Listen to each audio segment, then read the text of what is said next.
UK မြန်မာတန်ယုံလန်ဒန်တန်ယုံဖြစ်စဉ်တွေနဲ့ပတ်သက်လို့ကျွန်တော်တို့အမေရိကမှာရှိတဲ့မြန်မာပြည်ပွားပြည်ပရောက်မြန်မာပြည်ပွားတွေဟာအမေရိကန်နိုင်ငံမှာရှိတဲ့တန်ယုံနှစ်ခုဖြစ်တဲ့မြန်မာတန်ယုံနဲ့ကုလသမဂ္ဂဆိုင်ရာမြန်မာတန်ယုံအမေရိကန်နိုင်ငံဆိုင်ရာမြန်မာတန်ယုံနဲ့ကုလသမဂ္ဂဆိုင်ရာမြန်မာတန်ယုံနှစ်ခုမှာစစ်အာဏာလုမိတ်ဆာရီရဲ့ခြေတံလက်တံတွေလှုပ်ရှားမှုအားမကောင်းတော့အားနေတော့ကျွန်တော်တို့ဘယ်လိုဆောင်ရွက်ခဲ့ကြလဲဆိုတော့ကျွန်တော်ပြောပြလိုပါတယ်ဆွေးနွေးအကြံပြုတင်ပြလိုပါတယ်ဘာပဲပြော UK လန်ဒန်တန်ယုံဖြစ်စဉ်ဟာစစ်အာဏာလုကောင်စီရဲ့အလိုတော်ကြီးလူတွေရဲ့လက်ထဲကိုကြာရောက်သွားတယ်ဆိုတာတော့ကျွန်တော်တို့ညင်းလို့မရပါဘူးဒါကြောင့်ကဘာရဲမှာရှိတဲ့မြန်မာတန်ယုံတွေကိုပြည်ပရောက်မြန်မာပြည်ပွားတွေကဘယ်လိုကာကွယ်စောင့်ရှောက်မှုတွေပေးနိုင်တယ်လဲကျွန်တော်တို့ကဘယ်လိုမျိုးလှုပ်ရှားဆောင်ရွက်ခဲ့ကြတယ်လဲဆိုတာတွေအသိပေးလိုပါတယ်အထူးသဖြင့်လူ့အခွင့်အရေးအပြည့်အဝရှိတဲ့ဥရောပနိုင်ငံတွေနဲ့တကွတခြားနိုင်ငံတွေမှာရှိတဲ့ပြည်ပရောက်မြန်မာပြည်ပွားတွေမြန်မာပြည်သားတွေဟာတန်ယုံတွေကိုတေချာကာကွယ်ပြီးတော့ CRPH ရဲ့ဩဇာခံလာအောင်သို့မဟုတ်ပြည်သူဩဇာခံလာအောင်ပြည်သူဩဇာခံဖြစ်အောင်ဘယ်လိုလုပ်ရမလဲဆိုတာကိုကျွန်တော်ပြောပြလိုပါတယ်အင်မတန်ရဲရင်ပြီးတော့ပြည်သူဘက်ကနေမရက်တည်တဲ့ကုလသမဂ္ဂဆိုင်ရာမြန်မာတာမကြီးဦးကျော်မိုးထွန်းရဲ့ရဲစွမ်းတတ်တည်တွေကတော့ကျွန်တော်တို့ဒါအခြေတွင်းပြောစရာမလိုတော့ပါဘူးသူ့ရဲ့ပူးပေါင်းဆောင်ရွက်မှုတွေဥဆောင်ဆောင်ရွက်မှုတွေလည်းပါတာပေါ့ထို့ပြင်ဦးကျော်မိုးထွန်းပြည်သူပြည်သားတွေဘက်ကပြည်သူဘက်ကမရက်ပြီဆိုတဲ့ day 1ပထမနေ့တည်းကသူ့ရဲ့ဘေးနာကိုတွားရောက်စောင့်ရှောက်ဝင်းရံလူသမျှလှုပ်ရှားဆောင်ရွက်ကာကွယ်ပေးနေတဲ့လူတွေရှိပါတယ်အဲ့ဒီလူတွေထဲမှာမြန်မာပြည်ပွား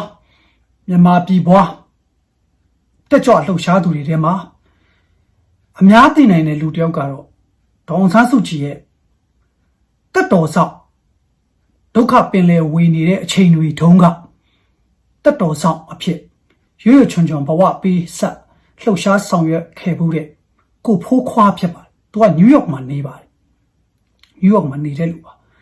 ကိုဖိုးခွားတို့ဥဆောင်ကြပြီးတော့ပထမနေ့ဒေးဝမ်းနဲ့ကဥကျော်မိုးထွန်းရဲ့ဘေးနာကိုတွားကြပါတယ်အလုပ်တွေဖြတ်ပါတယ်သူတို့တွားရောက်ပြီးတော့ဝင်းရံပါတယ်လိုတာအကုန်လုပ်ပါတယ်တည်င်းတွေထုတ်ပြန်ပေးဖို့လိုအပ်လာရင်ကျွန်တော်တို့ချက်ချင်းစက္ကန့်ပိုင်းမိနစ်ပိုင်းအတွင်းဆက်သွယ်ပါတယ်အများပြည်သူသိအောင်အမေရိကရောက်နေတဲ့မြန်မာပြည်သားတွေသိအောင်ကျွန်တော်တို့လုပ်ကြပါတယ်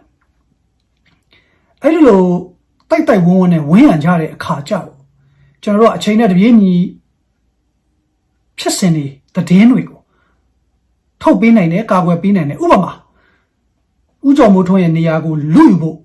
သူတို့စ조사ဆောင်ရွက်ခဲ့ပါတယ်လန်ဒန်ဖြစ်စဉ်နဲ့တူပါတယ်တင်မောင်နိုင်ဆိုတဲ့လူယာရုလူခိုင်းတာပါဦးကျော်မိုးထွန်းရဲ့ယာရုကိုလူခိုင်းတာပါအဲ့ဒီမှာချက်ချင်းပဲဦးကျော်မိုးထွန်းရဲ့ပူပေါင်းဆောင်ရွက်မှုနဲ့အတူကိုဖိုးခွားတို့ရဲ့ဥဆောင်လှုပ်ရှားမှုတွေနဲ့အတူကျွန်တော်တို့ရဲ့ဝင်းရံမှုတွေနဲ့အတူချက်ချင်းပဲဒီသတင်းတွေကိုထုတ်ပြန်ပြီးတော့ဒီတင်မောင်နိုင်ဆိုတဲ့လူလှုပ်လို့မရအောင်ကျွန်တော်တို့ကဝိုင်းဆောင်ရွက်ရပါတယ်သတင်းတွေလည်းချိန်နဲ့တပြေးညီထုတ်ပြန်ပေးရတယ်လို့မြန်မာတွေကလည်းချက်ချင်းယထာစီကားစီရတဲ့နီလန်ဘောင်းဆောင်နဲ့ဥကြုံမိုးထွန်းကတွားရောက်လူအိုင်ဝင်းရံကြရပါတယ်အဲ့ဒီအခါအာနာလူကိုစ조사တဲ့နေရာလူကိုစ조사တဲ့တင်မောင်နိုင်ရဲ့ဖြစ်စဉ်ဟာကြိုးပမ်းအားထုတ်မှုတွေဟာကျွန်တော်တို့ဟန်တားနိုင်ခဲ့ပါတယ်နောက်တစ်ယောက်ကတော့အမေရိကန်ဆိုင်ရာမြန်မာတာမတ်ဦးအောင်လင်းသူကလည်းသူ့အဖွဲ့နဲ့လန်ဒန်ဖြစ်စဉ်နဲ့အတော်တူတာဝါရှင်တန်ကနေနယူးယောက်ကိုယထာစီးလာပြီးတော့အခုလိုပဲတန်ယုံကိုစီးဖို့လူကိုလုပ်တာဒီတဲ့င်းကိုရချင်းပဲအမေရိကမှာရှိတဲ့မြန်မာပြည်ဘွားတွေကဦးကျော်မိုးထွန်းရဲ့ရုံးခန်းကိုချက်ချင်းတွားရောက်လူရာနဲ့ချီပြီးဝင်းရံလိုက်ပြီးတော့ဒီတာမတ် ကောင်စီရဲ့လက်ကင်ထုတ်ဥအောင်လင်းဘယ်လိုမှတန်ယုံထဲမှာတန်ယုံထဲဝင်လို့မရအောင်ဆောင်ရွက်ကာကွယ်ပေးနိုင်ခဲ့ပါတယ်အဲ့တော့အမေရိကမှာရောက်နေတဲ့မြန်မာတွေဟာအဲ့ဒီလောက်တာဝန်ကြီးကြီးနဲ့နိုးကြားနဲ့ကျွန်တော်တို့ကတစ်ချိန်လုံးဒီပါဆောင်ရွက်တာပါဒါကိုဖိုးခွာလဲတည်တယ်လို့ကျွန်တော်လဲကိုဖိုးခွာဆိုရင်ဒါအထူးသဖြင့်ဆက်တော်ရေးလမ်းကြောင်းတွေကိုဖွင့်ပေးထားရတဲ့လူတစ်ယောက်ဖြစ်ပါတယ်ချက်ချင်းတည်ရတာနဲ့ကျွန်တော်တို့ချက်ချင်းတုံ့ပြန်နှိုးဆော်မယ်တုံ့ပြန်မယ်တည်တွေထုတ်ပြန်ပေးမယ်လူကိုယ်တိုင်တွားရောက်ဆောင်ရမယ်ကျွန်တော်ကတော့လူကိုယ်တိုင်တော့တွားလို့မရဘူးကျွန်တော်နဲ့အရန်ဝေးဆိုတော့ကျွန်တော်တို့ဒါပေမဲ့တစ်ချိန်လုံးချိတ်ဆက်ပြီးကျွန်တော်တို့ဆောင်ရွက်ပါတယ်ဒါကြောင့်မြန်မာတန်ယုံတွေနိုင်ငံတကာမှာရှိတဲ့မြန်မာတန်ယုံတွေဒီလန်ဒန်တန်ယုံလို့စစ်မိတ်ဆာတွေရဲ့လက်ကင်ထုတ်တွေကြီးစိုးခွင့်မရအောင်ကျွန်တော်တို့လုပ်ရမှာပါပြည်ပရောက်နေတဲ့မြန်မာပြည်သားများအနေနဲ့ဒါကိုတက်ကြွနဲ့နိုးကြားနဲ့လောက်ကင်ဆောင်ရွက်ပေးဖို့လိုပါတယ်အဲ့ဒီနေရာမှာကျွန်တော်အကြံဉာဏ်လေးတစ်ခုပေးလိုတာကတော့အခုတော့ CRPH နဲ့ကျွန်တော်နဲ့အဆက်အသွယ်မရတာအတော့ကိုကြာပြီသူတို့လည်းလှုပ်ရှားရုန်းကန်နေရတဲ့သဘောမှာရှိတယ်နဲ့တူပါတယ် CRPH ကနိုင်ငံခြားရေးဝန်ကြီးဟာ statement တွေထုတ်တယ်စာတွေထုတ်တယ်ပါတယ်အထူးသဖြင့်ဥရောပကျွန်တော်ခုနဆွေးနွေးတဲ့လူခွင့်ရေးအပြည့်ဝရှိတဲ့နိုင်ငံတွေဒီမိုကရေစီကိုလိုလားတဲ့နိုင်ငံတွေကိုကမ္ဘာတခြားသောနိုင်ငံတွေကိုစာထုတ်ပြီးတော့ CRPH ကိုဩဇာမခံတဲ့တစ္ဆာမခံတဲ့ပြည်သူကိုတစ္ဆာမခံတဲ့ဒီတာမတ်တွေတာဝန်တန်းတွေကိုအလုတ်ထုတ်ပလိုက်ပြီးတော့သူတို့ဒီအဆောက်အုံတွေကနှင်ထုတ်ဖို့အများဆုံးဆောင်ရွက်သင့်ပါပြီအဲ့တော့ဘယ်သူ့ကိုတာမတ်ဖြစ်ခန့်မလဲ CRPH ကလောလောဆယ်မြန်မာ passport ကင်ထားတဲ့မြန်မာနိုင်ငံသားဖြစ်နေသေးတဲ့ပြည်ပရောက်မြန်မာပဲဖြစ်တင့်တော်မဲ့မြန်မာ community တွေကတင့်တော်မဲ့လူတွေကိုတယောက်စာနှစ်ယောက်စာခန့်ပြီးတန်ယုံတော့တခါတည်းယူပြီးတော့ပြည်သူလူထုကတန်ယုံနေစိတ်တိုင်းကြပြည်သူစိတ်တိုင်းကြပြည်သူလူထုစိတ်တိုင်းကြမြန်မာပြည်ပွားများစိတ်တိုင်းကြစီမံဆောင်ရွက်ခွင့်ရတဲ့ပါလေဒါကို CRPH ကလို့ရမလားကမ္ဘာတခြားနိုင်ငံတွေရဲ့အစိုးရတွေကလက်ခံမလားဆိုတာ CRPH ရဲ့တရားဝင်မှုပေါ်လဲမူတီမှာဖြစ်တယ်လို့တခြားနိုင်ငံတွေရဲ့ဒီမိုကရေစီပေါ်လိုလားမှုအမှန်တရားပေါ်မျက်နှိုးမှုတွေပေါ်မှာလည်းမူတီမှာဖြစ်ပါတယ်ဒါပေမဲ့ဒီလိုလှုပ်ရှားဆောင်ရွက်မှုတွေကိုအမြန်ဆုံးလောက်ကင်ဆောင်ရွက်နိုင်ဖို့လိုအပ်နေတာဖြစ်ပါတယ်ဒီလိုဆိုရင်ကျွန်တော်တို့တန်ယုံတွေကိုကျွန်တော်တို့ကအုံမိစီးမိသွားမယ်တန်ယုံတွေရဲ့တော့တွေကိုလည်းလဲတက်ဖို့လိုပါတယ်ခုနပြောဖို့မေ့တာကဥကျော်မိုးထွန်းရဲ့ရုံးခန်းဆိုရင်တော့တွေပါလေအားလုံးကျွန်တော်တို့ကကိုဖိုးခွားတို့ကပြောင်းပလိုက်တာကျွန်တော်တို့ ਨੇ ဆွေးနွေးတိုင်ပြီးတော့တွေကိုအကုန်လုံးပြောင်းလဲတက်ဒီစစ်အာဏာလုကောင်စီရဲ့မိစ္ဆာတွေရဲ့လက်ကင်တို့တွေဘယ်လိုမှဒီတိုင်ယုံတွေကိုဝင်ပြီးတော့ခြေလေလို့မရတော့အောင်ဝင်ရောက်လှုပ်ရှားလို့မရတော့ပြသားကိုကျွန်တော်တို့ကလှုပ်ရပါတယ်လှုပ်နိုင်မှလည်းဖြစ်တာပါကြည့်လိုက်ရင်လွယ်လေးပဲအဆင်ပြေတယ်အမေရိကမှာနောက်ကျွန်တော်တို့အမေရိကမှာတော့ CDM လုပ်တဲ့တာဝန်ထမ်းတွေလည်းအမြောက်အများရှိတာကိုဝင်းသာစရာတွေ့ရတယ်တခြားနိုင်ငံတွေထဲမှာနဲနေပါသေးတယ်အဲ့ဒီအခါကျတော့ဒါဖိအားပေးရပါမယ်ဖိအားပေးရမယ်တောင်းဆိုရမယ်ပြင်းပြင်းထန်ထန် punishment တွေလိုအပ်ရင်လုပ်ရပါတယ်အမောင်းထုတ်ရပါတယ်ဗျာမောင်းထုတ်ရတာပါအဲ့ဒီတာမတ်ဥအောင်လင်းဥကျော်မိုးထွန်းရဲ့ရုံးခန်းကိုဝင်စီးဖို့လုပ်တဲ့အချိန်မှာ4-5ယောက်လောက်ဝါရှင်တန်ကနေယထာစီးပြီးလာပြီးဆိုတဲ့အချိန်မှာတခါတည်းတွားပြီးလူ200-300ကဥကျော်မိုးထွန်းရဲ့ရုံးခန်းကိုဝင့်ရံပေးပြီးတော့ဟိုလူတွေကိုအလိုမရှိကြောင်းဝိုင်းမောင်းထုတ်ရတယ်အနေထားဟိုလူတွေကအနားတော်မကရဘူးပြန်ပြေးသွားတယ်ဆိုတော့ပြည်တွင်းမှာရောက်နေတဲ့ဒုက္ခတွေကိုပြည်ပရောက်ကျွန်တော်တို့ကစာနာစွာကူညီနိုင်ဖို့ဖေးမနိုင်ဖို့ဥကျော်မိုးထွန်းရဲ့သတင်းတွေဥကျော်မိုးထွန်းရဲ့ရုံးခန်းကိစ္စတွေလှုပ်ရှားဆောင်ရွက်မှုတွေကုလသမဂ္ဂမှာမြန်မာပြည်သူလူထုကိုစားပြုတဲ့ထိုင်ကုန်တစ်ခုရှိနေတယ်ဆိုတော့မြန်မာပြည်တွင်းမှာရှိတဲ့မြန်မာတွေအတွက်တော့အင်မတန်အားတက်ကျေနပ်ဖွယ်ရာကိစ္စတွေဖြစ်ပါတယ်အဲ့ဒီလိုပဲကျွန်တော်တို့ခုနပြောတဲ့ဥရောပနိုင်ငံအသီးသီးကမ္ဘာနိုင်ငံအသီးသီးမှာ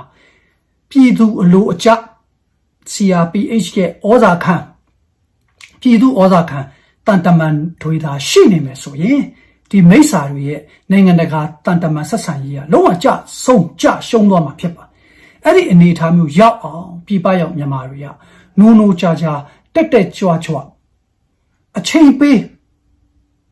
ပြီးတော့ရုန်းကန်လှုပ်ရှားကြရမှာဖြစ်ပါတယ်အဲ့ဒီလိုရုန်းကန်လှုပ်ရှားပေးကြဖို့လေအထူးမြတ်တရားခံလိုက်ပါတယ်မနေ့ကတော့တွေ့ပါတယ်လန်ဒန်တန်ယုံရှေ့မှာချမ်းချမ်းစီစီနဲ့ည10 နာရီထိတချို့လဲဝင်းရနေကြဒီတချို့လဲစွေးနွေးတာပေါ့လေလန်ဒန်တာအမတ်ကတော့ဥကြုံမိုးထွန်းနဲ့မတူတာသူကတော့ CDM ဆောစီစီမလုပ်တဲ့အခါဒီတန်ယုံကိုပြည်သူလူထုပိုင်နိုင်စီးလိုက်နိုင်ပေါ့မဖြစ်သွားဘူးမဖြစ်သွားခဲ့အဲ့တော့တခြားနိုင်ငံမှာရှိတဲ့တန်အမတ်တွေတန်ဝန်ထမ်းတွေအနေနဲ့လေပြည်သူလူထုနဲ့ပူးပေါင်းမယ်ဆိုရင်ပြက်ပြက်သားသားလုပ်ပါနှမို့ဆိုလို့ကတော့ပြည်သူကတခြားခမရတို့ကတခြားဖြစ်သွားမယ်အဲ့ဒီခါပြည်သူကခမရတို့ကိုစန့်ကျင်မယ်ပြည်ပမှာစန့်ကျင်ခံရရင်ဘလောက်အခြေအနေဆိုးလဲဆိုတော့ပြည်ပရောက်တဲ့လူတွေသိပါတယ်ပြည်ပမှာအာဏာလုစစ်ကောင်စီရဲ့မိစ္ဆာတွေရဲ့ခြေတံလက်တံဘာမှမရှိပါဘူးဒီမိုကရေစီနိုင်ငံတွေဖြစ်ပါတယ်လန်ဒန်တန်ယုံတော်မှာကျွန်တော်တို့အင်္ဂလန်မှာရှိတဲ့တငယ်ချင်းတွေနဲ့အမြန်ဆုံးဆက်သွယ်ပြီးတော့ပြည်သူလူထုကပြန်စည်းနိုင်အောင်စ조사ရမှာပါစ조사ရမှာပါ CRPH ကလည်းသူတို့ခတ်မဲ့တန်တမန်တယောက်ကိုချိန်ညာလိုက်တဲ့ဘာလို့လဲဆိုတော့အခုတန်အမတ်ကိုလန်ဒန်တန်အမတ်ကိုပြည်တွင်းမှာရှိတဲ့အာဏာလုစစ်ကောင်စီကယာရုဖယ်ရှားလိုက်ပြီဆိုတဲ့စာတွေထွက်လာပြီးတော့နောက်တစ်ယောက်သူ့တဲ့ယာရုငယ်တဲ့တယောက်ကိုဆွဲတင်ပြီးတော့ပုံကန်ခိုင်းတဲ့အချင်းချင်းထိုင်ကုန်လူခိုင်းတဲ့ဇလန်းတွေဖြစ်သွားတာ။ဒါကြောင့် CRPH လေကိုလူတွေမြန်ခတ်ပြီးတော့ဆွေးနွေးလိုက်ရပါတယ်။လန်ဒန်မှာမြန်မာတွေကလက်ရှိလဲမြန်မာနိုင်ငံသားဖြစ်နေစေပညာတတ်တယောက်ပြည်သူလေးစားကြည်ညိုတဲ့တယောက်ကိုတန်အမတ်ကြီးခန့်လို့ရတာပဲ။ဒီလိုပဲတခြားနိုင်ငံအသီးသီးမှာလေရှိနေမှာမြန်မာ community တွေအနေနဲ့အခုတည်းကစဉ်းစားထားပါဗမာ passport တော့ကင်ထားစေဖြစ်ရမယ်မြန်မာနိုင်ငံသားဖြစ်ရမှာပေါ့မြန်မာတန်တမန်ဖြစ်သွားမယ်တန်အမတ်ဖြစ်သွားမယ်သူကသာတန်ယုံကိုတော့လိုက်ကင်ပြီးစိတ်တိုင်းကြပြည်သူစိတ်တိုင်းကြပြည်သူအလိုကြကင်တွေဆောင်ရွက်မယ်အာဏာလုစစ်ကောင်စီကိုတော်လှန်မယ်အဲ့တော့ဒါလေးတွေကျွန်တော်အကြံပြုတ်လိုက်ပါတယ်ကျွန်တော်တို့လှုပ်ရှားဆောင်ရွက်နေသမျှကိုလည်းအတိပေးလိုက်ပါတယ်တခါတလေအများကြီးမပြောပြဘူးဆိုတာကိစ္စတစ်ခုတည်းကိုအကျေတဝင်းပြောဖို့အချိန်နဲ့တိတ်မရတာပါပါတယ်အားလုံးကျေးဇူးတင်ပါတယ်